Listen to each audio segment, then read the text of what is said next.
For more on Blinken's trip and the U.S.-China relations, we are now joined by McNeal. He is Longview Global Managing Director, also a CNBC contributor. And what do you say about this? I guess the success, if anything came out of this, was that she agreed to the meeting at all, because we didn't even know that was going to take place until after Blinken was already there. Good morning, Becky. Look, I think this trip was a good trip, but let's try and measure what it did and what it didn't do. I think what the trip likely did was set up the possibility that the U.S. and China can return to the Bali agenda agreed to by Biden and Xi back in November of 22. And that was to set up high-level communication channels that's used frequently to try and manage this relationship so that it doesn't tip into a conflict. I think this trip helped to do that, but it's too soon to tell.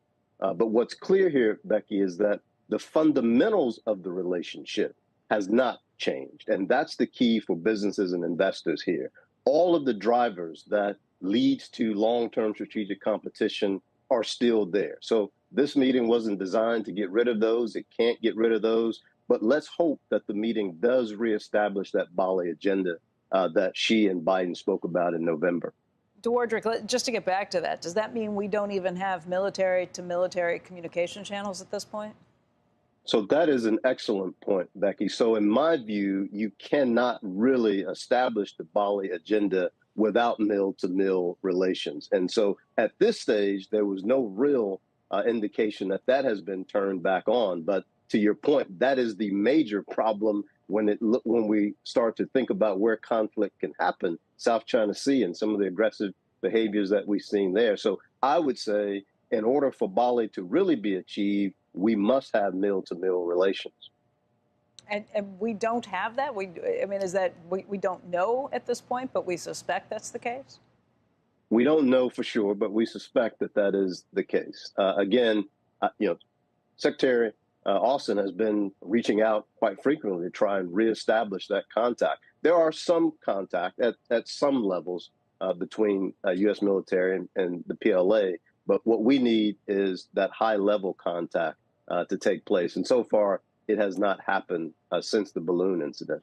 What message should business leaders take away from this, just in terms of the relationship between the two countries, particularly those businesses that have operations there as well? Yeah, I'm of the view here, Becky, that businesses should still reevaluate their base case for being in China. They should still reevaluate their assumptions. This relationship is not good. We do think it may be stabilized over time, but there are a lot of reasons outside of national security, Becky, for businesses to be concerned about China.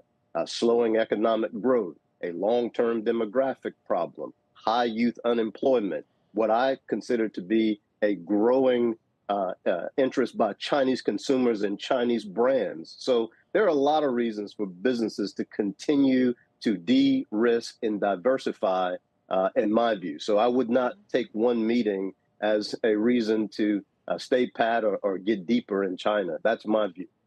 Rick, we're almost out of time, but how does this play in Washington? How does the political establishment view this trip? Wow, Becky, now this is another scene that's opening up. I think Republicans, particularly in the House, are not very happy with this trip. We heard Mike, I call him the two Mikes, Mike Gallagher, who's the chair of the Select Committee on China, and Michael McCall, chairman of the House Foreign Affairs Committee, have called this essentially the old playbook, zombie engagement, dead on arrival. So they're not happy.